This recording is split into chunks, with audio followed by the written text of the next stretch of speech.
கர்த்தர் நாமத்தை மகிழ்ந்ததாக அருமையும் தேவன் இந்த 9ஆம் மாத இந்த கடைசி பரிசுத்தனால் தேவன் தொழுதுகளை இறக்கம் பாராட்டினார். நாமத்தை மகிழ்ந்ததாக தேவன் அறிவித்த ஒரு வார்த்தை வாசித்து கண்டு சொல்வோம். எசேக்கியேல் தீர்க்கதரிசி 14ஆம் அதிகாரம் 12 வாசிப்போம். கர்த்தருடைய வார்த்தை எனக்கு உண்டாகி அவர், மனுபுத்திரனே, ஒரு தேசம் எனக்கு விரோதமாய் துரோகம் பண்ணி கொண்டே இருந்து பாவம் செய்தால் நான் அதற்கு விரோதமாக என் கையை நீட்டி அதன் அப்பம் என்னும் ஆதரவு கோலை முறித்து அதில் பஞ்சத்தை அனுப்பி மனுஷரையும் மிருகங்களையும் அதில் இராதபடி நாசம் பண்ணுவேன். அப்பொழுது நோவா, தானியேல், யோபு ஆகிய 3 புருஷரும் அதன் நடுவில் இருந்தாலும் அவர்கள் தங்கள் நீதினால் தங்கள் ஆத்துமாக்களை மாத்திரம் தப்பிவிப்பார்கள் என்று கர்த்தராகிய ஆண்டவர் சொல்லுகிறார்.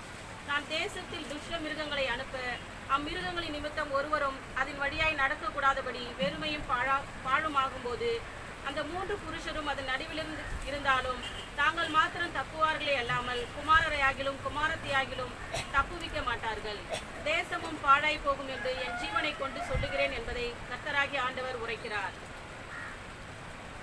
கர்த்தருடைய வார்த்தை எனக்கு உண்டாகி, மனுபுத்திர தேசம் எனக்கு விரோதமாக துரோகம் பண்ணினால் பாவம் செய்தால் நான் அதற்கு விரோதமாக என் கையை நீட்டி அதில் அப்ப என்னும் ஆதரவுகளை முறித்து அது பஞ்சத்தை அனுப்பி மனுஷரை மிருகங்களை அதில் இராதபடி நாசம் பண்ணுவேன். இப்போ நோவா, தானியேல், யோபு ஆகிய 3 புருஷரும் அதன் நடுவில் இருந்தாலும் அவர் தங்கள் நீதினால் தங்கள் ஆத்துமாக்களை மாத்திரம் தப்பிப்பார் என்று கர்த்தராகிய ஆண்டவர் சொல்லுகிறார். இந்த கடைசி காலத்தில் காணப்படுகிற தேவ சன்னிதானம் என்பது நாம் புரிந்து கொள்ளப்பட வேண்டும்.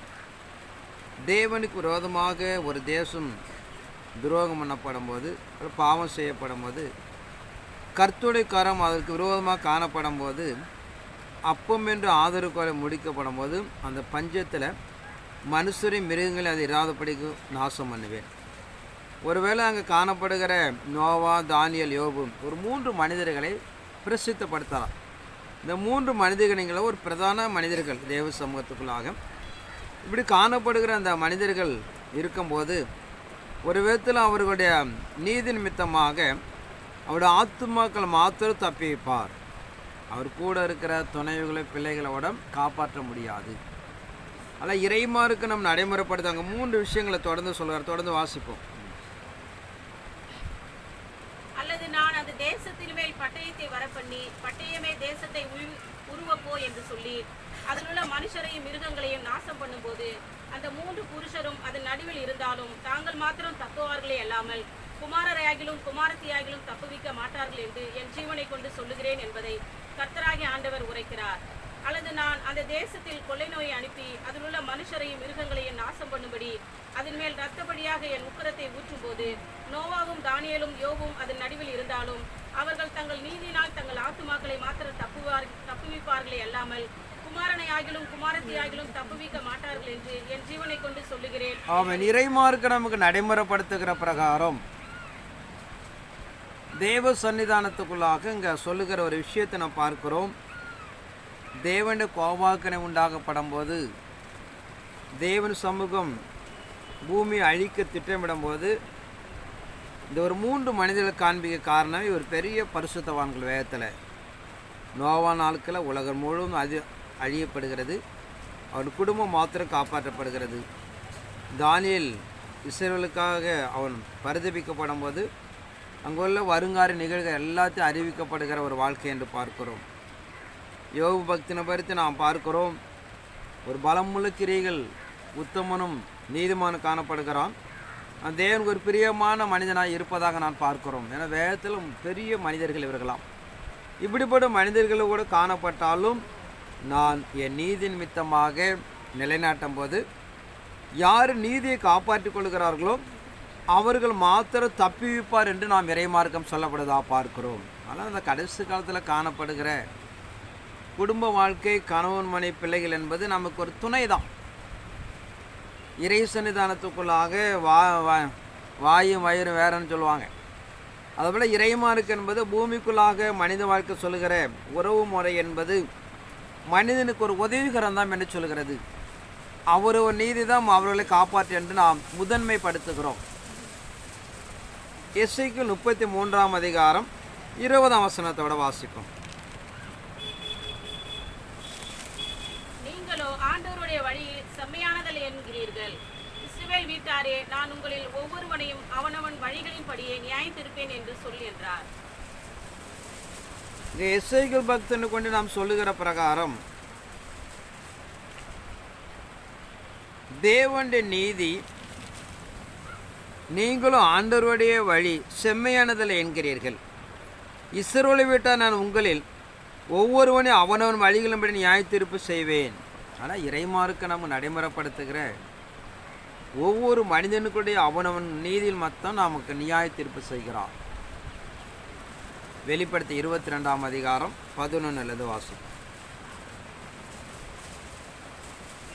அநியாயம் செய்கிறவன் இன்னும் அநியாயம் செய்யட்டும், அசுத்தமாய் இருக்கிறவன் இன்னும் அசுத்தமாய் இருக்கட்டும், நீதி உள்ளவன் இன்னும் நீதி செய்யட்டும், பரிசுத்தம் உள்ளவன் இன்னும் பரிசுத்தமாகட்டும்.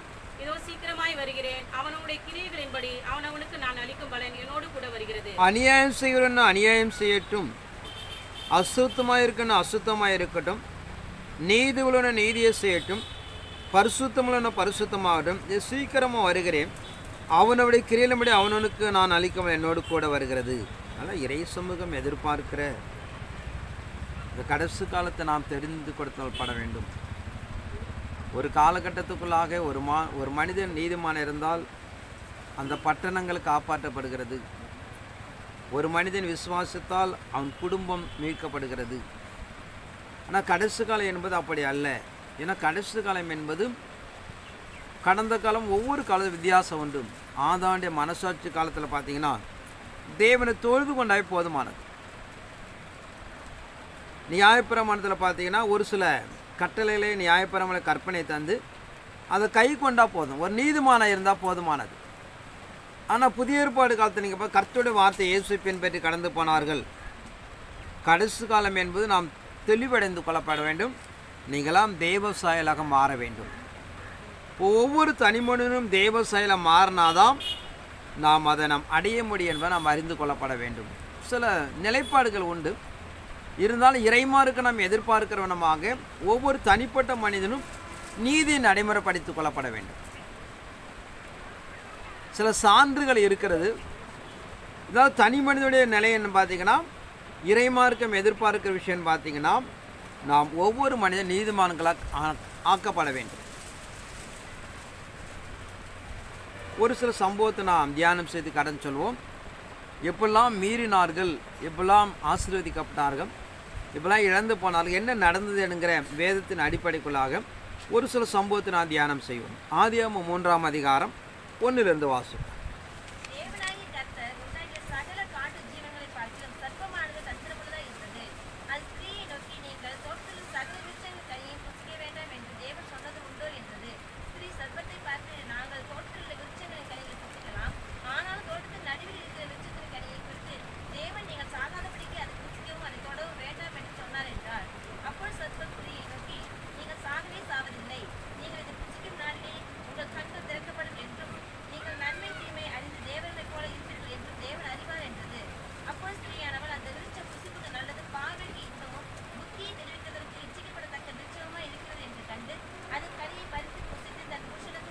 இங்கே இறை சன்னிதானத்தை நம்ம பார்க்கிறோம். தேவனாய் கர்த்தர் உண்டாக்கின சகல காட்டு ஜீவனை பார்க்கலும் சர்ப்பமாக தந்திரமுள்ளதாக இருந்தது. அது இஸ்து நோய்க்கு நீங்கள் தோட்டத்தில் சகல விருட்சங்கள் கனியை புசிக்க வேண்டாம் என்றும் தேவன் சொன்னதோ உண்டோ என்றது. இஸ்து சர்ப்பத்தை பார்த்து நாங்கள் தோட்டத்தில் விருட்சங்கள் கனிகளை புசிக்கலாம், ஆனால் தோட்டத்தின் நடுவில் இருக்கிற விருட்சத்தின் கனியை நீ குறித்து தேவனிகள் சாகாதபடி அது புசிக்கும் தொட வேண்டாம். அதனால் இறை நாம் நிறைய முறை பிரசங்கிக்கிறோம். சாத்தான் எப்படி ஏமாத்துறான்னு பார்த்தீங்கன்னா, மனித சூழ்நிலை பயன்படுத்தி சூழ்நிலையில சாதகமாக்கி சூழ்நிலையை மையப்படுத்தி தான் தேவன் பார்த்திங்கன்னா நம்ம ஏமாற்றுகிறான். அதனால் இறைமாருக்கு நம்ம நடைமுறைப்படுத்துகிற தெய்வ சமூகத்துக்குள்ளாக நம் வேதத்திட மகத்துவங்களை தெரிந்து கொள்ளப்பட வேண்டும். நம்ம வாழ்க்கையில் என்ன சூழ்நிலை இருக்கிறதோ அதை வைத்து ஏமாத்திடுவான். சூழ்நிலை நம்மளுடைய பற்றாக்குறை தேவை. ஒரு பக்கம் பணம் தேவையாக இருந்தால் பணத்தை வச்சு நம்மளை ஏமாத்திடுவான். வியாதி இருந்தால் வியாதியை வச்சு ஏமாத்திடுவான். நம்மளோட வாழ்க்கையில் என்ன பலவீனங்கள் என்ன பற்றாக்குறை இருக்கிறதோ அதை வைத்து ஏமாற்றி விடுவான். நம்ம அதிகமாக அறிந்து கொள்கிற விஷயங்கள் நம்மளோட வாழ்க்கையில் என்ன பற்றாக்குறை இருக்கிறதோ அதை பயன்படுத்தி கொள்வான். நம்மள்ட்ட என்ன ஒரு பதவி இருக்கிறது அதை வச்சு உங்களை ஏமாத்திடுவான், அதில் ஒரு நிலம் இருக்கிறது அதை வச்சு ஏமாத்திடுவான், அதில் ஒரு வீடு வைத்திருக்க அதை வச்சு ஏமாத்திடுவான். அதாவது எந்த ஒரு விஷயங்கள் மனிதனுக்கு பிரசித்தமற்றதோ அதை வைத்து நம்மளை ஏமாத்திடுவான். அதான் நீங்கள் அறிந்து கொள்ளப்பட சாத்தான் எங்கே ஏமாற்றுவான்னு பார்த்தீங்கன்னா, நம்முடைய வாழ்க்கையில் என்ன பற்றாக்குறை இருக்கிறது ஒன்று, அதே போல் என்ன மேன்மை இருக்கிறது, இந்த 2 விஷயங்களை வைத்தான் சாத்தான் நம்மளை ஏமாத்துறேன் நாம் அறிந்து கொள்ளப்பட வேண்டும். ஆதியாகமம் 16ஆம் அதிகாரம் 1 வாசிக்கும். ஆபிரகாமுடைய மனைவியாகிய சாராய்க்கு பிள்ளை இல்லாதிருந்தது. எகிப்து தேசத்தாகிய ஆகார் என்னும் பெயர் கொண்ட ஒரு அடிமைப் பெண் அவளுக்கு இருந்தாள். சாராய் ஆபிரகாமை நோக்கி, நான் பிள்ளை பெறாதபடிக்கு கர்த்தர் என் கர்ப்பத்தை அடைத்திருக்கிறார். என் அடிமைப் பெண்ணோடு சேரும். ஒருவேளை அவளால் என் வீடு கட்டப்படும் என்றாள். சாராயின் வார்த்தைக்கு ஆபிரகாம் செவி கொடுத்தான். ஆபிரகாம் கானான் தேசத்தில் 10 வருஷம் குடியிருந்த பின்பு ஆபிரகாமின் மனைவியாகிய சாராய் எகிப்து தேசத்தாலான தன் அடிமைப் பெண்ணாகிய ஆகாரை அழைத்து அவளை தன் புருஷனாகிய ஆபிரகாமுக்கு மறுமனையாக கொண்டாள். அவன் ஆதோருடன் சேர்ந்தபோது அவள் கர்ப்பம் தரித்தாள். அவள் தாம் கர்ப்பவதியானதை கண்டபோது தன் ஆட்சியாரை அற்பமாக எண்ணினாள். ஆபிரகாமுடைய மனைவியாக சாராய்க்கு பிள்ளை இல்லாத இருந்தது. எகிப்து தேசத்தாகிய ஆகார் என பெயர் கொண்ட ஒரு அடிமை பெண் அவளுக்கு இருந்தால், சாராய் ஆபிரகாம் நோய்க்கு, நான் பிள்ளை பெறாத கர்த்தர் என் கற்பத்தை அடைத்திருக்கிறார், என் அடிமை பெண்ணோடு சேரும். ஒருவேளை அவளால் என் வீடு கட்டப்படும் என்றால் சாராயின் வார்த்தைக்கு ஆபிரகாம் செவி கொடுத்தார். இறை சமூகத்துக்குள்ளாக ஒரு வாக்கு தத்துவத்தை நடைமுறைப்படுத்தியிருக்கிறார். தன் பிரயாணங்கள் கடந்து வருகிறார்கள். வாக்கு கொடுத்தவர் தான் வாக்கை நிறைவேற்றி கொடுக்க முடியும். நம்ம போய் ஒன்றுமே செய்ய முடியாது. இறை சமூகத்தில் நாம் எதிர்பார்க்கலாம், நாம் மாற்று வழிகளை நாம் நடைமுறைப்படுத்தி கொள்ள முடியாது. அதனால் இறை சமூகத்துக்குள்ளாக காலங்கள் கடந்து போகிறது, வயதும் கடந்து போகிறது. அவர் உடனே ஒரு தீர்மானம் செய்கிறார்கள், என்னிடத்தில் ஒரு அடிமை பெண் இருக்கிறாள், அவள் என்னை திருமணம் செய்து கொள், அவளால் என்ன பண்ணும், ஒரு குழந்தை பிறக்கட்டும் என்று சொல்லி அதை சம்மதித்து அவன் ஆகாரை சேர்த்து கொள்கிறான். ஒரு குழந்தை பிறக்கிறது என்று பார்க்கிறோம். அப்போஸ்தலர் நடவடிக்கை 5ஆம் அதிகாரம் 1 வாசிப்போம். அனனியா என்னும் பேருள்ள ஒருவனும் அவனுடைய மனைவியாகிய சப்ராலும் தங்கள் காணியாட்சியை விட்டார்கள். தன் மனைவி அறிய அவன் கிரயத்திலே ஒரு பங்கை வஞ்சித்து வைத்து ஒரு பங்கை கொண்டு வந்து அப்போஸ்தலருடைய பாதத்திலே வைத்தான். பேதுரு அவனை நோக்கி, அனனியாவே, நிலத்தின் கிரயத்தில் ஒரு பங்கை வஞ்சித்து வைத்து பரிசுத்த ஆவியிடத்தில் பொய் சொல்லும்படி சாத்தான் உன் இருதயத்தை நிரப்பினதென்ன? அதை விற்கும் முன்னே அது உன்னுடையதாக இருக்கவில்லையோ? அதை விற்ற பின்னும் அதன் கிரயம் உன் வசத்தில் இருக்கவில்லையோ? நீ உன் இருதயத்திலே இப்படிப்பட்ட எண்ணம் கொண்டதென்ன? நீ மனுஷனிடத்தில் அல்ல தேவனிடத்தில் பொய் சொன்னாய் என்றான். அனனியா இந்த வார்த்தைகளை கேட்கவே விழுந்து ஜீவனை விட்டான். இவைகளை கேள்விப்பட்ட யாவருக்கும் மிகுந்த பயம் உண்டாயிற்று. அனனியா பேரில் ஒரு மனுஷனும் அவனுடைய மனைவியை சப்பிரால் தங்கள் காணியாட்சிகளை விற்றார்கள். தன் மனைவேறி அவன் கிரயத்தில் ஒரு பங்கை வஞ்சித்து ஒரு பங்கை கொண்டது அப்போஸ்தலருடைய பாதத்தில் வைத்தான். பேதுரு அவனை நோய்க்கும், அனனியாவே, நிலத்தினுக்கிற ஒரு பங்கை வைத்து பரிசுத்தத்தில் பொய் சொல்லும்படி சாத்தான் இருதயத்தை நிரப்பினதென்ன? இறை சமூகத்துக்குள்ளாக மார்க்கு நமக்கு நடைமுறைப்படுத்துகிற பிரகாரம் தேவ சன்னிதானத்துக்குள்ளாக அப்போஸ் காலங்கள் பலமாக கிரியை செய்கிறது. அப்படி கிரியை செய்கிற நாட்களில் இங்கே என்ன நடக்குதுன்னு பார்த்தீங்கன்னா, 4ஆம் அதிகாரம் 33 வாசிப்போம். விசுவாசிகளாகிய திரளான கூட்டத்தார் ஒரே இருதயமும் ஒரே மனமும் உள்ளவர்களாய் இருந்தார்கள். ஒருவனாகிலும் தனக்குள்ளவைகளில் ஒன்றையும் தன்னுடையது என்று சொல்லவில்லை. சகலமும் அவர்களுக்கு பொதுவாய் இருந்தது. கர்த்தராகிய இயேசுவின் உயிர்த்தெழுதலை குறித்து அப்போஸ்தலர்கள் மிகுந்த பலமாய் சாட்சி கொடுத்தார்கள். அவர்கள் எல்லோர் மேலும் பூரண கிருபை உண்டாயிருந்தது. 4ஆம் அதிகாரம் 33 அப்போஸ்தலர் 4ஆம் அதிகாரம் 33.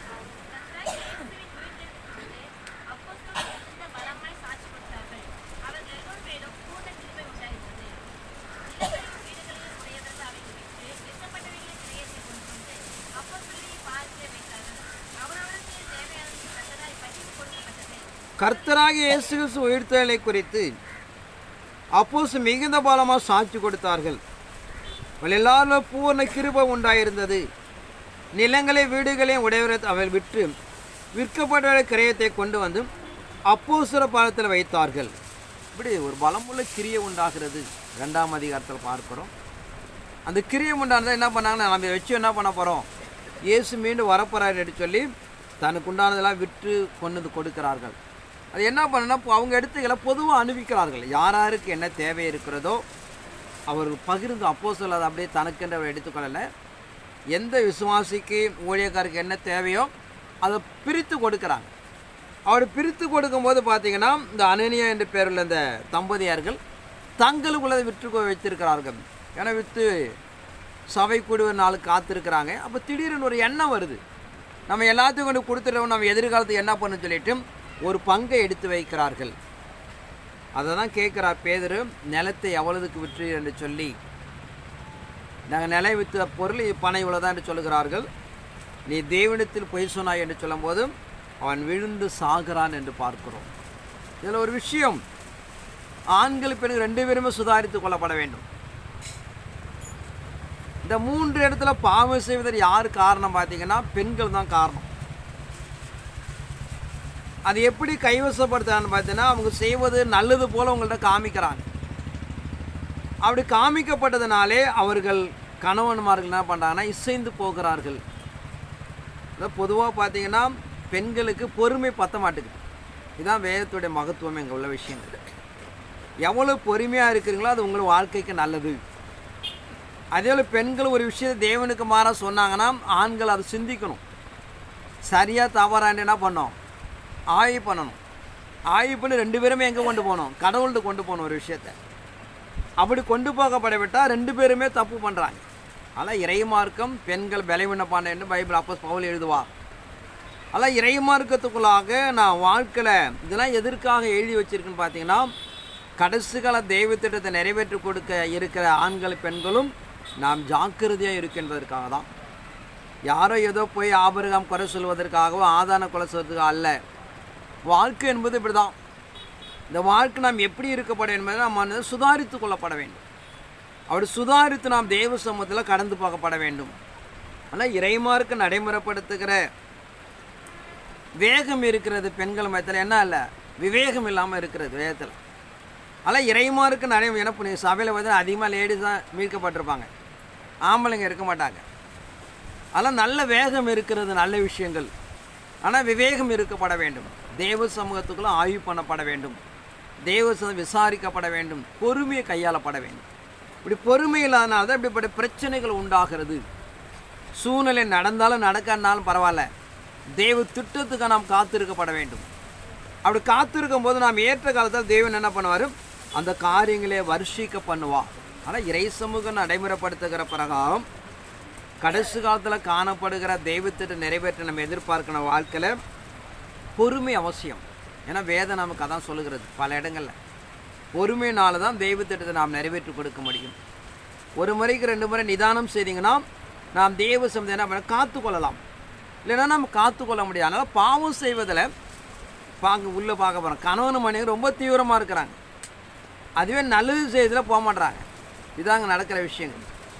பாவம் செய்யறதுல தீவிரமாக இருக்கிறாங்க, தேவன் வாரத்துக்கு மீறி தெய்வ திட்டத்தை மாறாக செய்வதில் 2 பேரும் இசைந்து ஓடுறாங்க. ஆனால் நீதி செய்வதை பார்த்தீங்கன்னா அவர்கள் முன் வர மாட்டுகிறார்கள். ஆதியாகமம் 19ஆம் அதிகாரம் 1 வாசி. அந்த 2 தூதரும் சாயங்காலத்திலே சோதோமுக்கு வந்தார்கள். லோத்து சோதோமின் வாசலிலே உட்கார்ந்திருந்தான். அவர்களை கண்டு லோத்து எழுந்து எதிர்கொண்டு தரை மட்டும் குனிந்து, ஆண்டவன்மார்களே, அடியனுடைய வீட்டு முகமாய் நீங்கள் திரும்பி உங்கள் கால்களை கழுவி ராத்தங்கி காலையில் எழுந்து பிரயாணப்பட்டு போகலாம் என்றான். அதற்கு அவர்கள் அப்படியல்ல, வீதியிலே ராத்தங்குவோம் என்றார்கள். அவன் அவர்களை மிகவும் வருந்தி கேட்டுக்கொண்டான். அப்பொழுது அவனிடத்தில் திரும்பி அவன் வீட்டிலே பிரவேசித்தார்கள்.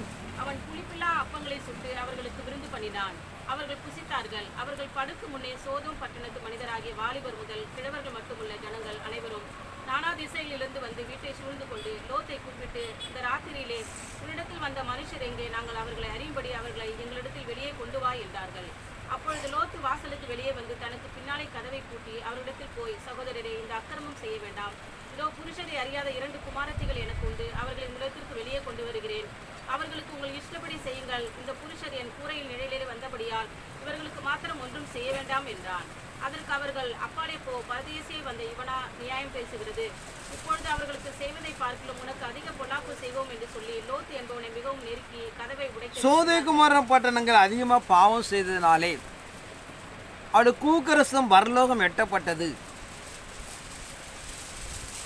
அந்த பட்டணத்தை அழிக்கப்படுவதாக தேவதூதர்கள் கடந்து வருகிறார்கள். ஆபிரகாமுடைய அன்னமகனாகிய லோத்து அங்கே இருப்பதனாலே, ஆபரல் தம்பி மகன். ஆனால் இறைசன்னிதானத்துக்குள்ளாக நீங்கள் பார்த்தீங்கன்னா என்ன செய்வதென்று ஆபிரகாம் ஒழிக்கிறார். அவர் தூதர்கிட்ட கேட்கிறார், ஒரு 50 நீதிமான் 40 நீதிமான் என்று சொல்லி கேட்கிறார். அதற்கு ஒத்துக்கிறார். கடந்து போகிறாங்க. ஒரு லோத்து வீட்டுக்கு போய் அந்த இரவு தங்குறார்கள். சொல்கிறாப்புல, நாளைக்கு இந்த பட்டணம் அழிக்கப்பட போகிறது, நீ உன் குடும்பங்களை பாதுகாத்து கொள்வதற்காக உங்களை காப்பாற்றுவதற்காக நாங்கள் கடந்து வந்தோம். உங்களுக்கு சார்ந்த உறவினர்கள் உங்கள் பெண்களை திருமணம் செய்து கொள்ள யாராவது இருந்தால் அவர்களும் அழைத்துக்கொள் என்று கேட்கிறார். 2 மருமக பிள்ளைகளும் வர மறுக்கிறார்கள். விடியற்காலம் ஆக போகிறது. தேவன் இந்த பட்டணத்தை அழிக்கப் போகிறார்.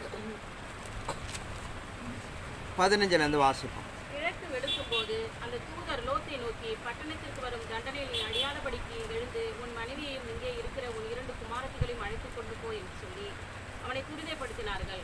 அவன் தாமதித்துக் கொண்டிருக்கும் போது கர்த்தர் அவன் மேல் வைத்த இரக்கத்தினால் அந்த புருஷர் அவன் கையையும் அவன் மனைவியின் கையையும் அவன் 2 குமாரத்திகளின் கையும் பிடித்து அவனை பட்டணத்துக்கு வெளியே கொண்டு போய் விட்டார்கள்.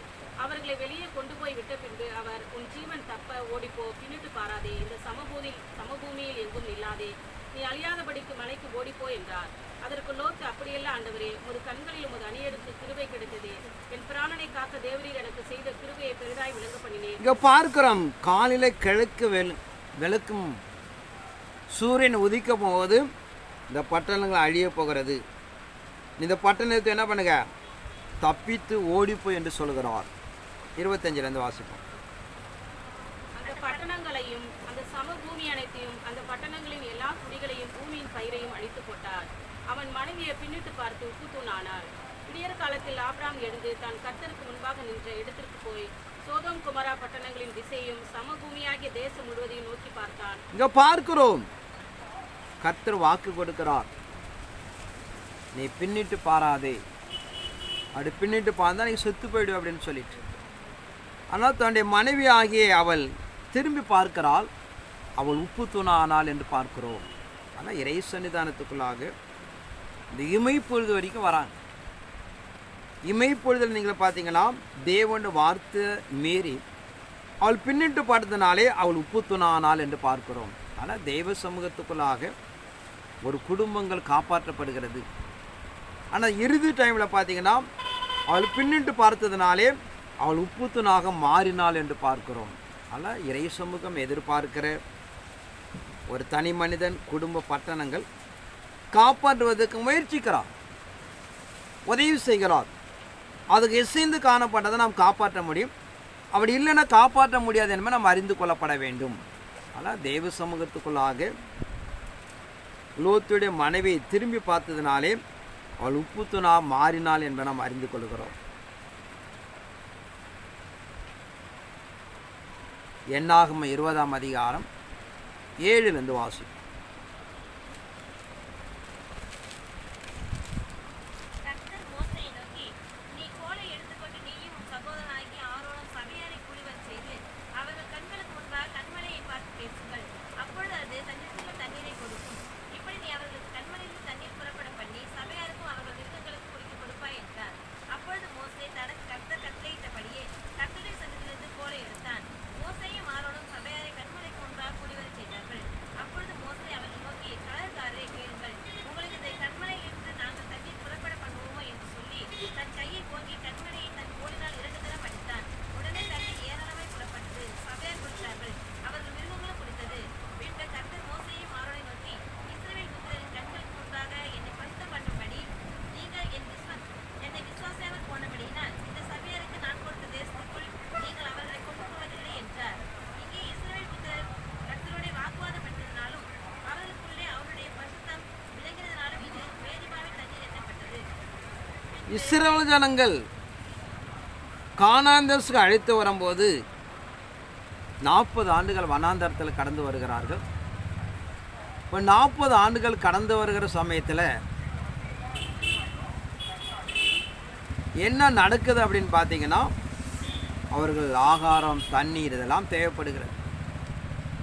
அது தேவைப்படும் போது தெய்வ சமூகத்துக்குள்ளாக ஜனங்கள் முறுமுறுக்கிறார்கள், வேதனைப்படுகிறார்கள். எல்லா நிலையிலும் கர்த்தர் பாதுகாக்கிறார். ஏன்னா ஒரு 13 அற்புதங்களை செய்து கொண்டு வருகிறார். ஒரு நாளுக்கு 2 நாள் 40 ஆண்டுகள் மன்னாவை பெய்ய செய்கிறார். தண்ணீர்களை கொடுப்பதற்கு கண்மலை திறக்கிறார். ஆனால் இந்த இடத்துல என்ன சொல்கிறான்னு பார்த்தீங்கன்னா, கண்மலை பார்த்து பேசு என்று சொல்கிறார். அந்த வார்த்தையை விசுவாசிக்க போனதுனாலே கண்மலை பார்த்து அடித்தான். யாத்திராகம் 17ஆம் அதிகாரம் 6 வாசிப்போம். அங்கே ஓரேபிலே நான் உனக்கு முன்பாக கன்மலையின் மேல் நிற்பேன். நீ அந்த கன்மலையை அடி. அப்பொழுது ஜனங்கள் குடிக்க அதிலிருந்து தண்ணீர் புறப்படும் என்றார். அப்படியே மோசே இஸ்ரவேல் மூப்பர் கண்களுக்கு முன்பாக செய்தான். இங்கே ஒரு முறை பார்க்கிறோம், கண்மலை பார்த்து அடிக்க சொல்லுகிறார். அடித்ததுனாலே தண்ணி வருகிறது. இங்கே என்ன சொல்ல, கண்மலை பேச சொல்லுகிறார். பேசினா தண்ணி வருமா வராது என்று ஐயப்பட்டு அவன் ஏற்கனவே செய்தபடி செய்கிறான். ஆனாலும் தண்ணி வருகிறது. அவர் சொல்லுகிறான், இஸ்ரவேல் ஜனங்களுக்கு முன்பாக என் வார்த்தையை நீங்கள் விசுவாசப்படினாலே நீ கானான் தேசம் போக முடியாது என்று அவர் கட்டளை கொடுக்கிறார் என்று பார்க்கிறோம். ஆனால் தெய்வ சமூகத்துக்குள்ளாக தேவன வார்த்தையை கை கொள்வதில் அவர் சின்னவன் பெரியவன் எல்லாம் பார்ப்பதில்லை. அவர் என்ன சொல்லுகிறாரோ அதை நாம் கை கொள்ளப்பட வேண்டும். அப்படி கை கொண்டு நடப்பதனாலே நாம் நீதிமான்களாக நாம் விளங்க செய்கிறோம். ஆனால் இறைமாருக்கு நடைமுறைப்படுத்துகிற தேவன வார்த்தை என்பது என்ன வெளியரங்கமாக்கப்படுது அப்படியே கை கொள்ளப்பட வேண்டும். அதில் வந்து கூட்டியோ குறைச்சி நீங்கள் பார்த்தா கிட்டத்தட்ட 40 ஆண்டுகள் வனாந்தரத்தை வழி நடத்துகிறார். பல சம்பவம் உண்டு. நாம் இதே ஒரே ஒரு கண்மலையை பார்த்து பேசு என்று சொன்னதுக்கு அடுத்தது மாத்திரம்ல பல முறை மீறுகிறான். கடைசியாக கண்ணில் கோவம் வந்துருச்சு. உன் கைகள் நான் எவ்வளவு அற்புதம் செய்தேன், உன் கண்ணால் கண்டாய், நீனே செய்தாய், ஆனால் நீ விசுவாசிக்க போனதுனாலே நீ கானான் தேசம் போக முடியாது என்று சொல்லுகிறார். மோசே பயங்கரமாக விழுந்து பெறலுகிறார் மண்ணில். ஆண்டவரே நீ எப்படியாவது அனுப்பாண்டவரேன்னு சொல்லிட்டு முடியவே முடியாதுன்னு சொல்கிறார். அபரித் என்ற ஒரு மலையில் ஏறி கானான் தேசம் பாரு என்று சொல்லுகிறார். அவன் பார்க்கும்போது மலையில் செத்து போகிறான் என்று பார்க்கிறோம். ஆனால் இறைமார்க்கும் தேவன் வாக்கு கொடுத்த மாற்றவே மாட்டார். ஏதோ ஒரு சில நிலைகளுக்கு முன்னப்பின இறக்கம் பாராட்டுவதை தவிர அவர் மாற்றிக்கொள்வதற்கு வாய்ப்பே இல்லை என்று நாம் அறிந்து கொள்ளப்பட வேண்டும். யோபு புஸ்தகம் 1ஆம் அதிகாரம் 1 வாசிப்போம். ஊர்தேசத்திலே யோபு என்று பெயர் கொண்ட ஒரு மனுஷன் இருந்தான். அந்த மனுஷன் உத்தமனும் சன்மார்க்கனும், தேவனுக்கு பயந்து பொல்லாப்புக்கு விரோதமாய் இருந்தான். அவனுக்கு 7 குமாரரும் 3 குமாரத்திகள் இருந்தார்கள். அவனுக்கு 7000 ஆடுகளும் 3000 ஒட்டகங்களும் 500 ஏர் மாடுகளும் 500 கழுதைகளும் ஆகிய மிருக ஜீவன்கள் இருந்ததுமன்றி திரளான பணிவிடைக்காரர்கள் இருந்தார்கள். அதனால் அந்த மனுஷன் இரக்கத்தை புத்திர எல்லோரிலும் பெரியவனாய் இருந்தான். அவன் குமாரர் அவனவன் தன் நாளிலே தன் வீட்டிலே விருந்து செய்து தங்கள் 3 சகோதரர்களையும் தங்களோட போஜனம் பண்ணும்படி அழைப்பார்கள்.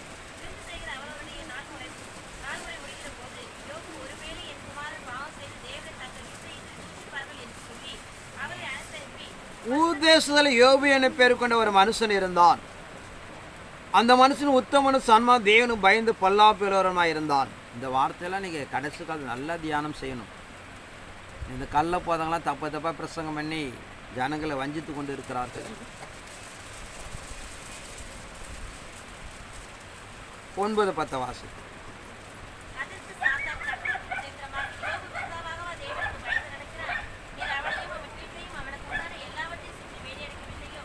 அவன் கைகளின் கிரியை ஆசீர்வதித்து அவனுடைய சர்வத்தை தேசத்தில் பெருகிற்று. சாத்தான் உலகமோ சுற்றி வருகிறான். யோபு என்கிற ஒரு மனிதன் இருக்கிறான். அவன் உத்தமனும் சன்மார்க்கனும் தேவனுக்கு பயந்து பொல்லாப்பு கலவரனாக இருக்கிறான். ஆனால் கடவுள் பார்த்தீங்கன்னா அவனை சுற்றி வேலி எடுத்து வைத்திருந்தார்.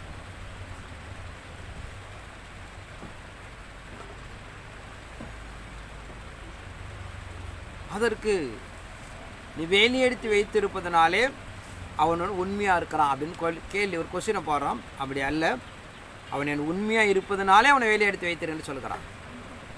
அவனுடைய பாதுகாப்பை எடுத்து போடு, என்ன நடக்குது பார்ப்போம் என்று சொல்லி ஒரு சோதனையை நடைமுறைப்படுத்துகிறான் சாத்தான்.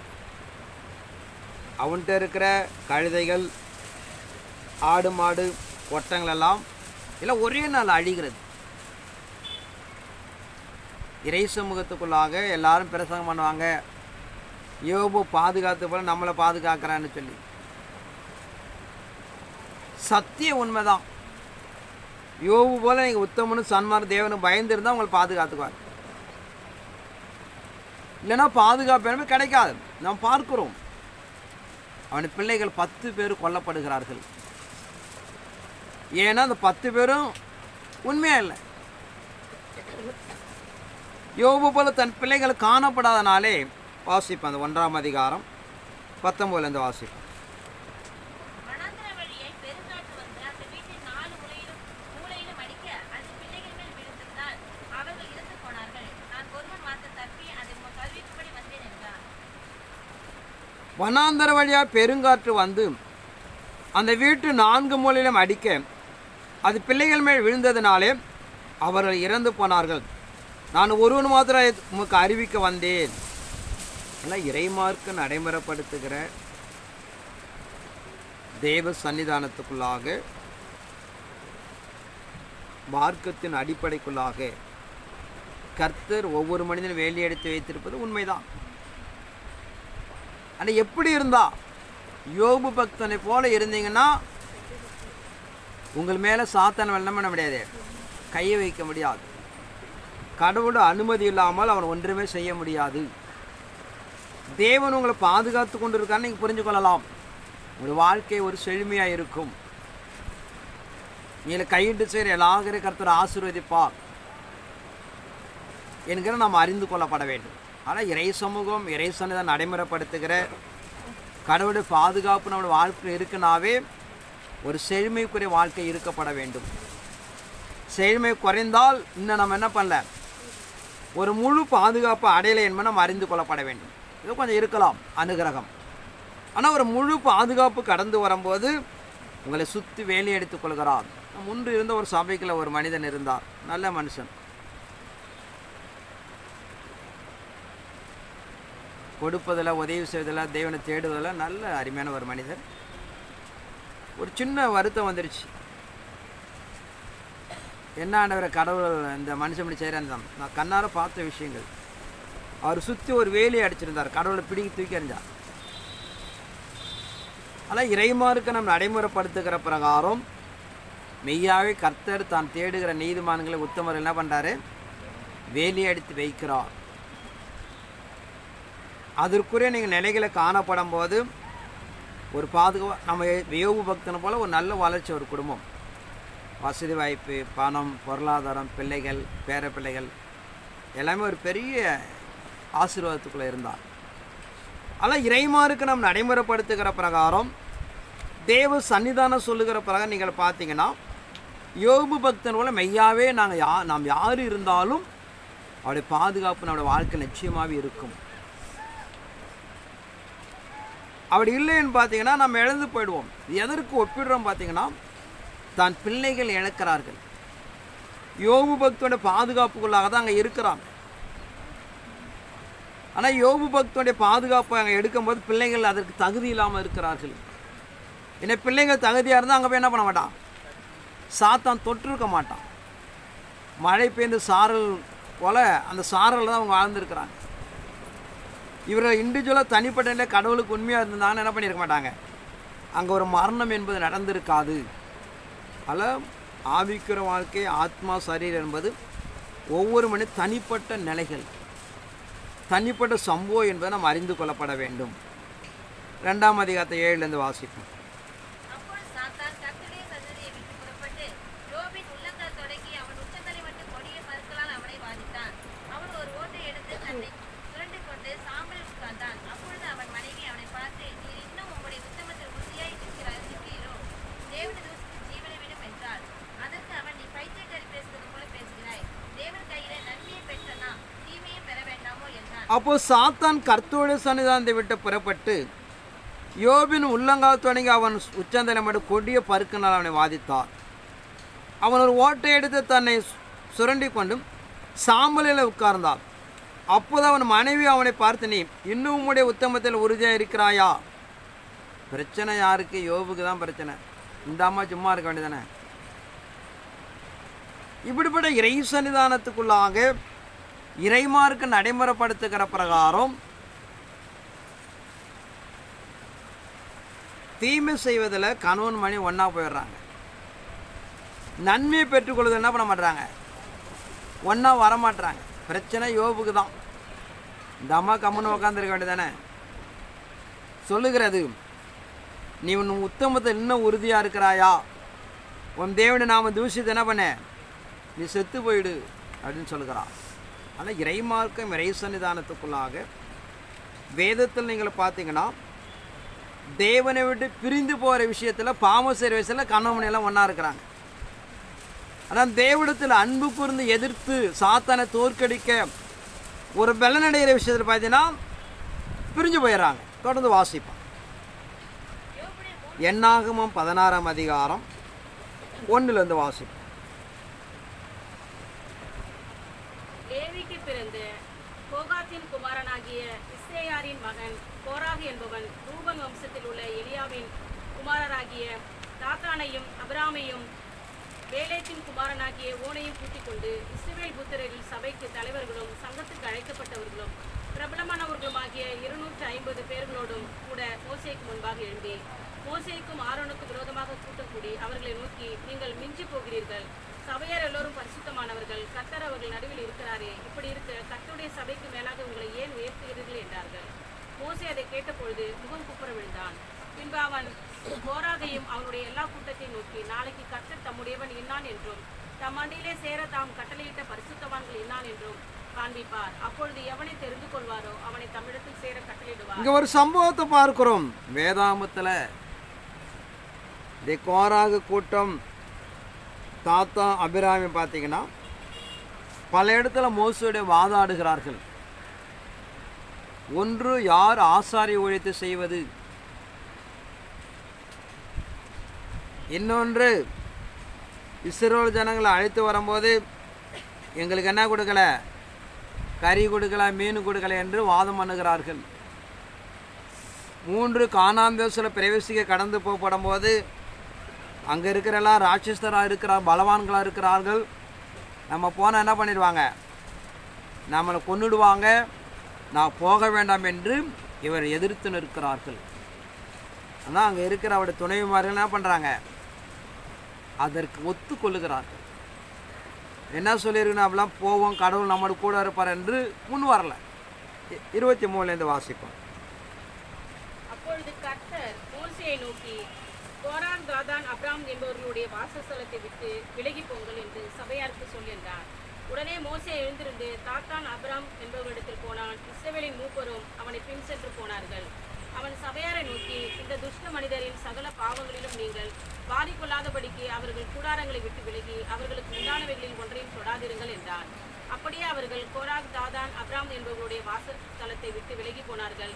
தாத்தானும் அப்ராமும் வெளியே வந்து தங்கள் பெண்ஜாதிகள், பிள்ளைகள், குழந்தைகளோடும் தங்கள் கூடார வாசலிலே நின்றார்கள்.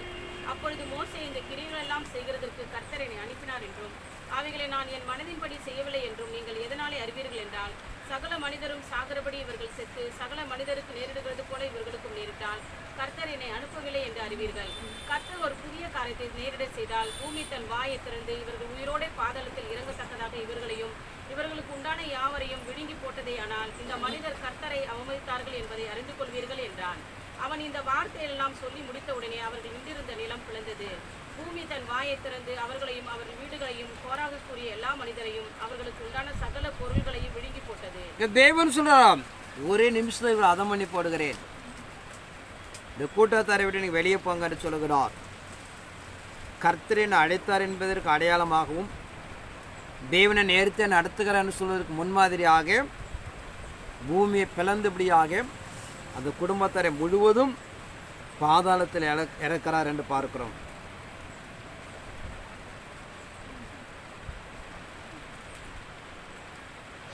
இது 49ஆம் வசனத்தை வாசிப்போம்.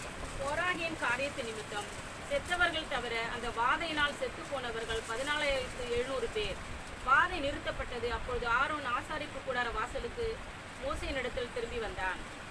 இப்படி ஒரு பெரிய கூட்டத்தை அவர் அழித்து போட்டார் என்று பார்க்கிறோம். ஆனால் தேவ சன்னிதானத்துக்குள்ளாக இறைமார்க்க நமக்கு நடைமுறைப்படுத்துகிற பிரகாரம்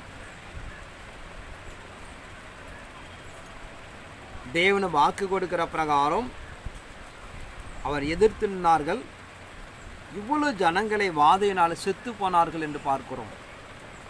ஆனால் இறைமார்க்க நமக்கு நடைமுறைப்படுத்துகிற பிரகாரம் வேதத்தை நடக்கிற ஒரு விஷயம் நான் பார்த்தீங்கன்னா 12 மணி வரக்குள்ள தேவனை இசைந்து காணப்படுவதில் இவர்கள் ஒன்றிணைக்க மாட்டுகிறார்கள். தேவனோடு பிரிந்து போகிற விஷயங்களை ஒன்றா போகிறாங்க. அதில் மார்க்கத்தின் அடிப்படைக்குள்ளாக இறைசவனம் சொல்லுகிற பிரகாரம் என்னாகமும் 16ஆம் அதிகாரம் 1 வாசிப்போம்.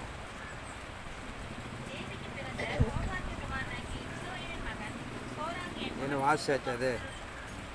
14ஆம் அதிகாரம் 1 14. அப்பொழுது சபையார் எல்லோரும் கூக்குரலிட்டு புலம்பினார்கள். ஜனங்கள் அன்று முழுதும் அழுது கொண்டிருந்தார்கள். இஸ்ரவேல் புத்திரர் எல்லோரும் மோசேக்கும் ஆரோனுக்கும் விரோதமாக முறுமுறுத்தார்கள். சபையார் எல்லோரும் அவர்களை நோக்கி, எகிப்து தேசத்திலே செத்து போனோமோ ஆனால் நலமாயிருக்கும். இந்த வனாந்தரத்திலே நாங்கள் செத்தாலும் நலம். நாங்கள் பட்டயத்தால் மறுபடிக்கும் எங்கள் பெண்ஜாதிகளுக்கும் பிள்ளைகளும் கொள்ளையாகும் பிடிக்கும். கர்த்தர் எங்களை இந்த தேசத்துக்கு கொண்டு வந்தது என்ன? எகிப்துக்கு திரும்பி போகிறதே எங்களுக்கு உத்தமம் அல்லவோ என்றார்கள். பின்பு அவர்கள், நாம் ஒரு தலைவனை ஏற்படுத்திக் கொண்டு எகிப்துக்கு திரும்பி போவோம் வாருங்கள் என்று ஒருவர் சொல்லிக் கொண்டார்கள். அப்பொழுது மோசேயும் ஆரோனும் இஸ்ரவேல் புத்திரரின் சபையராகிய எல்லாரும் கூட்டத்தாருக்கு முன்பாகவும் முகங்குப்புற விழுந்தார்கள். தேசத்தை சுற்றி பார்த்து வருகளில் நூனின் குமாரனாகிய யோசுவாவும் எகுனேயின் குமாரனாகிய காலேபும் தங்கள் வஸ்திரங்களை பிரித்துக் கொண்டு இஸ்ரவேல் புத்திரரின் சமஸ்த சபையும் நோக்கி, நாங்கள் போய் சுற்றி பார்த்த சோதித்த தேசம் மகா நல்ல தேசம். கர்த்தர் நம்மேல் பிரியமாயிருந்தால் அந்த தேசத்திலே நம்மை கொண்டு போய் பாலும் தேனும் ஓடுகிற அந்த தேசத்தை நமக்கு கொடுப்பார். கர்த்தர் தேவ சமூகத்துக்குள்ளாக மோசே கோத்திரத்துக்கு ஒருவர் தெரிந்து கொண்டு கானான் தேசத்துக்கு அனுப்புகிறார். 12 பேர் போகிறார்கள். அந்த தேசம் எப்படிப்பட்டது என்று சுற்றி பார்த்துட்டு வாங்க. பாலும் தேனும் ஓடுகிற தேசம். ஒரு திராட்சை கொலை 2 பேர் தோளில் சுமந்து வருகிறார்கள். அந்த தேசோட மகத்துவங்களை சொல்லுகிறார்கள். பாக்கி அந்த 10 பேர் என்ன சொல்கிறாங்கன்னு பார்த்தீங்கன்னா, அங்கே இருக்கிற எல்லாம் பலசாலிகள், நம்மை கொன்று விடுவார்கள், நான் போக வேண்டாம் என்று துர்ச்செய்தி பரப்பினார்கள். கடவுளுக்கு கோபம் உண்டானது. கானாந்த சுற்றி என் நாமத்தை நம்பி சாட்சி கொடுத்த யோசுவா காலேப்பை தவிர வேறு யாரும் அங்கே போக முடியாது என்று ஆணையிடுகிறார். ஆனால் இறைமார்க்கும் வாழ்க்கை நிர்பந்தம் சூழ்நிலைலாம் நமக்கு மாறாக தான் இருக்கும். பரிசுத்தமாக போய் சொல்லாமல் உலகத்தை வாழ முடியுமான்னா கஷ்டம்தான். ஆனால் நாம் நம்புகிறோம் கடவுள் அப்படி நிறுத்துவார். இந்த பொல்லாத அக்கிரம் பாவம் நிறைந்த உலகத்தில் வியாதிகள், கடன் பிரச்சனை, பொல்லாப்பு இப்படி இருக்கும்போது இப்படிலாம் வாழ முடியுமான்னா நிச்சயமாக கடினம்தான். ஆனால் கர்த்தர் அதை நடைமுறைப்படாதான் முக்கியம். இந்த விஷயத்தை யாரும் நடைமுறைப்படுத்த போகிறாமல் தேவன் நடத்த போகிறார். தேவனை தான் நான் நம்ப வேண்டும். இப்படி சூழ்நிலையும் எதிர்பார்ப்பு இருந்தாலும் கர்த்தர் நம்மளை நடத்துவார், நம்மளை வியாதிகள் நீக்குவார், நம்ம கடன் பிரச்சனை மாற்றுவார், நான் பரிசுத்தம் வாழ முடியும் என்று தேவனை நீங்கள் நம்பப்படும் போது வாழ்க்கையில் அப்படியே நடக்கும். நீங்கள் தேவனை நம்பலைன்னா நிச்சயமாக என்ன பண்ணாது நடக்க. உலக சாத்தியம், உலக சூழ்நிலை நிச்சயமாக கஷ்டம்தான். ஆனால் தேவன் நடத்த போகிறேன் என்று சொல்லுகிறான். அப்படி தேவனை நாம் நம்பப்படும் போது வாழ்க்கை என்ன பண்ணிக்கலாம், அதை நடைமுறைப்படுத்தி கொள்ளலாம். மனித வாழ்க்கையில் அற்பமான காரியம்தான். தேவ சமூகத்தில் ஒன்றுமே கிடையாது. ஆனால் தேவன் வாக்கு கொடுத்தவன் நடத்துவார். இதாங்க கொலாபரேஷன் நடக்கிறது. அதில் 10 பேர் துர்ச்செய்தி சொல்லுகிறார்கள். அதெல்லாம் நம்ம போக முடியும். அங்கே இருக்கலாம் பெரிய பராக்கிரமசாலி. இவங்க ஞானத்தை, அறிவு, பலனை வச்சு எய்த்து கொண்டு வந்தார் இல்லை. தேவனுடைய நற்கிரியைகள் தேவனுடைய பராக்கிரம் வெளிப்பட்டதுனாலே பார்வோனுடைய கையிலேருந்து வெளியில் வந்தாங்க. இஸ்ரவேல் ஜனங்களுடைய வில்லு ஆயுதமாக வெளில வந்தில்ல. ஆனால் இறைமார்க்கு நடைமுறைப்படுத்துகிற பிரகாரம் தேவனை நம்பினார்கள். 2 பேர் மாத்திரம் கானான் தேசம் கடந்து போனார்கள் நம்ம பார்க்கிறோம். என்னாகமம் 12ஆம் அதிகாரம் 1 வாசிப்போம். எத்தியோப்பிய தேசத்தில் மோசே எவ்வாறு பண்ணியிருந்தபடினால் மிரியாமும் ஆரோனும் அவன் விசுவாசப்படுத்தின எத்தியோப்பிய தேசத்தில் நிமித்தம் அவனுக்கு விரோதமாய் பேசி, கர்த்தர் மோசேயை கொண்டு மாத்திரம் பேசினாரோ, எங்களை கொண்டும் அவர் பேசவில்லை என்றார்கள். கர்த்தர் அதை கேட்டார். மோசேயானவன் பூமியில் சகல மனிதர்களும் மிகுந்த சாந்த குணமுள்ளவனாய் இருந்தான். சடுதியிலே கர்த்தர் மோசேயையும் ஆரோனையும் மிரியாமையும் நோக்கி, நீங்கள் 3 பேரும் ஆசாரியர் கூடாரத்திற்கு புறப்பட்டு வாருங்கள் என்றார். 3 பேரும் போனார்கள். கர்த்தர் மேகத்தூணில் இறங்கி கூடாரவாசலில் நின்று ஆரோனையும் மிரியாமையும் கூப்பிட்டார். அவர்கள் இருவரும் போனார்கள். அப்பொழுது அவர், என் வார்த்தைகளை கேளுங்கள். உங்களுக்குள்ளே ஒருவன் தீர்க்கதரிசியாய் இருந்தால் கர்த்தராகிய நான் தரிசனத்தில் என்னை அவனுக்கு வெளிப்படுத்தி சொப்பனத்தில் அவனோடு எத்தியோப்பிய தேச ஸ்திரீ மோசே விவாகம் பண்ணியிருந்தபடியால் மிரியாமும் ஆரோன் அவன் விவாகம் பண்ணின எத்தியோப்பிய தேசத்தின் நிமித்தம் அவனுக்கு விரோதமாக பேசினார்கள். ஆனால் செஞ்சது தவறு தான். ஆனால் எப்படி அதை கேட்கப்பட வேண்டும் என்கிற முறை தவறுகிறார்கள். அவன் எங்கே போகிறான்? தேவ சமூகத்தில் போய் இடிக்கிறாங்க. ஏன்னா கடவுள் உன்னோட தான் பேசுகிறாரு, எங்களோட பேசலையா? கடவுளுக்கு கோவம் வந்துடுச்சு. 2 பேரும் அழித்து வா என்று சொல்லுகிறார். அதற்கு மோசே ஒரு சாட்சி கொடுக்கிறார். நீங்களும் தேவனை என்னை தொழுது கொண்டாலும் நான் உங்கள்கிட்ட மோசே போல வெளிப்படலை. நான் முகமுகமே அவனுடைய வெளிப்படுகிறேன். நான் தரிசனத்தில் சொப்பனத்தை அவனை வெளிப்படையாக காண்பிக்கிறேன் என்று கோவம் வந்துடுச்சு. ஆனால் ஊழியம் என்பது இப்போ வெளிப்பாடு எல்லாருக்கும் வரும். ஆசாரியனுக்கு விசுவாச வித்தியாசம் இருக்குது. அப்போஸ்தலனுக்கு ஊழியக்காரனுக்கு வித்தியாசம் இருக்குது.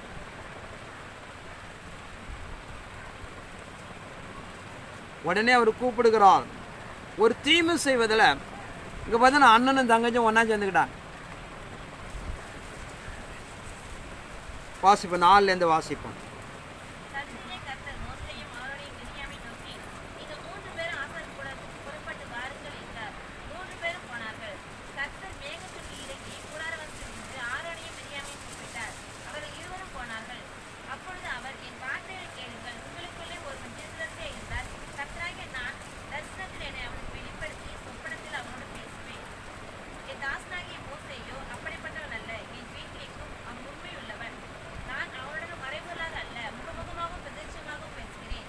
அவன் கர்த்தரின் சாயலை காண்கிறான். இப்படி இருக்க நீங்கள் என் தாசனாகிய மோசேக்கு விரோதமாய் பேச உங்களுக்கு பயமில்லாமல் போனதென்ன என்றார். கர்த்தருடைய கோபம் அவர்கள் மேல் உண்டது. அவர் போய்விட்டார். மேகம் கூடாரத்தை விட்டு நீங்கி போயிட்டு மிரியாம் உறைந்த மழையின் வெண்மையை போன்ற குஷ்டரோகி ஆனாள். ஆரோன் மிரியாமை பார்த்து அவன் குஷ்டரோகி என்று கண்டான். இங்கே பார்க்கிறோம். இதே சம்பவம் யோபு புஸ்தகத்தில் நடக்குது. யோபுக்கு ஒரு உபத்திரம் வருகிறது. தான் 3 சிநேகிதர் பார்க்க வராங்க. பார்க்க வந்தால் என்ன பண்ணோம்? துவக்கம் நல்லா தான் இருந்துச்சு. இரவும் போல் 7 நாள் அவங்க உட்காந்துருக்கிறாங்க. தன் நண்பர்கிட்ட ஒரு வார்த்தையோடு பேச முடியல. அவ்வளவு கொடிய வியாதி. கடந்து போன பிறகு ஆரம்பிக்கிறார்கள். நெருப்பு இல்லாமல் புகையுமா?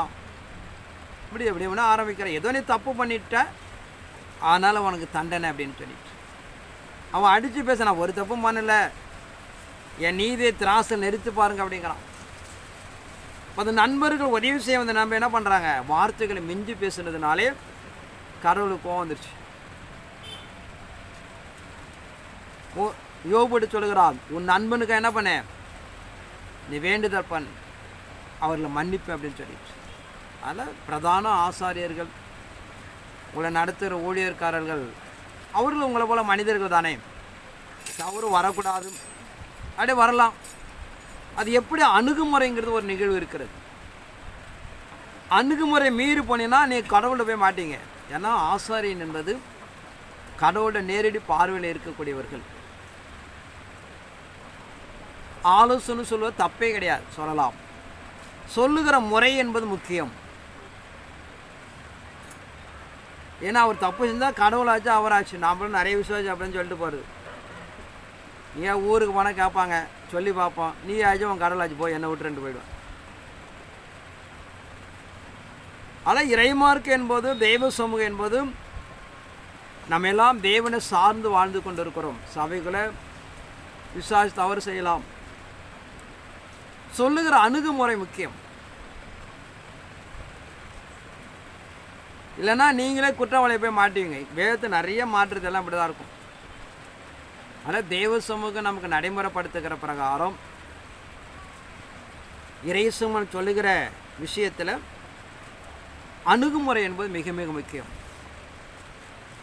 ஒவ்வொரு நிலை இருக்கு. இப்போ நீங்கள் பார்த்தீங்கன்னா உங்களை பார்த்து புறஜாதி எதை சொன்னான்னா கடவுள் பயம் கோவம் வந்துடும்.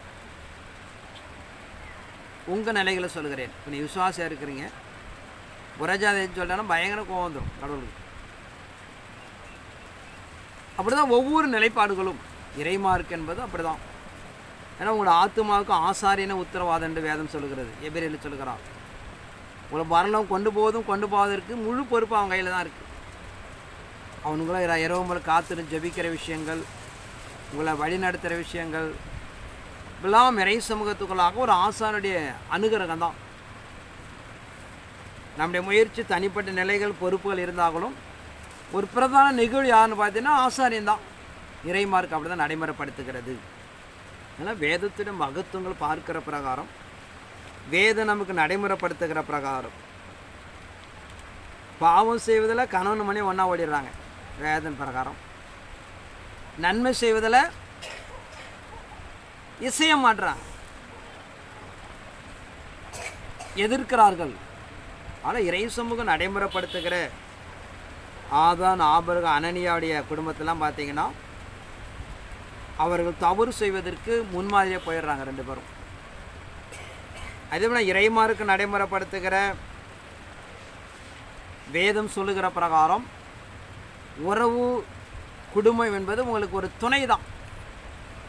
ஆத்மா என்பது ஒவ்வொரு மனித தனிப்பட்ட நிலைகள். ஏன்னா கடைசி கால நிலைப்பாடுகளும் முக்கியம் தான். இறைமார்க்கு நாம் எதிர்பார்க்கிறவனமாக அவருடைய கிரியைகளுக்கு தக்க பலன் என்று சொல்லுகிறது. ஆனால் வேதம் நமக்கு எதிர்பார்க்கிறது. உங்கள் நன்மை சொன்ன ஆசைப்படுகிறார். ஒரு தனி மனிதனை விசுவாசிக்கும் போது குடும்பம் காப்பாற்றப்பட வேண்டும். ஒரு குடும்பம் காப்பாற்றும் போது ஒரு பட்டணங்களை காப்பாற்றப்பட வேண்டும். ஒரு பட்டணங்களை காப்பாற்றும் போது ஒரு தேசம் காப்பாற்ற கடவுளை எதிர்பார்க்கிறது உண்மைதான். அதற்கு இப்படிப்பட்ட நிலைகள் இடர்பாடாக அமைந்து விடுகிறது. ஆனால் காலத்தின் கடைசி நாட்களில் காணப்படுவதனாலே ஒரு கணவன் சொன்னாலும் மனைவிகள் அதை ஆய்வு பண்ணி என்ன பண்ணிடணும், ஏற்றுக்கொள்ளணும். ஒரு மனைவி சொன்னாலும் அதை ஆய்வு பண்ணி கடந்து போகணும். அப்படி ஆய்வு பண்ணாமல் சூழ்நிலை வைத்து நீங்கள் எதிர்பார்த்தீங்கன்னா நாம் ஏற்கனவே வாசித்து நினைவு கூர்ந்த நிலைகளுக்கு போய் நாம் சிக்கிக்கொள்வோம். அதில் ரெண்டு பேருக்கு மூன்றாவதாக காணப்படுகிற முப்புரி நூல் அறாது என்று சொல்லுகிற பிரகாரம் தேவன் தான் உங்களுக்கு சாட்சிகளாக இருக்கப்பட வேண்டும். ஒரு கணவன் எடுக்கிற ஒரு நிலை மனைவிக்கு பிடித்திருந்தால் பரவாயில்ல, பிடிக்கல சந்தேகம் வந்தால் கடவுள்கிட்ட ரெண்டு பேரும் சேர்ந்தே விசாரிக்கலாம், தவறல்ல.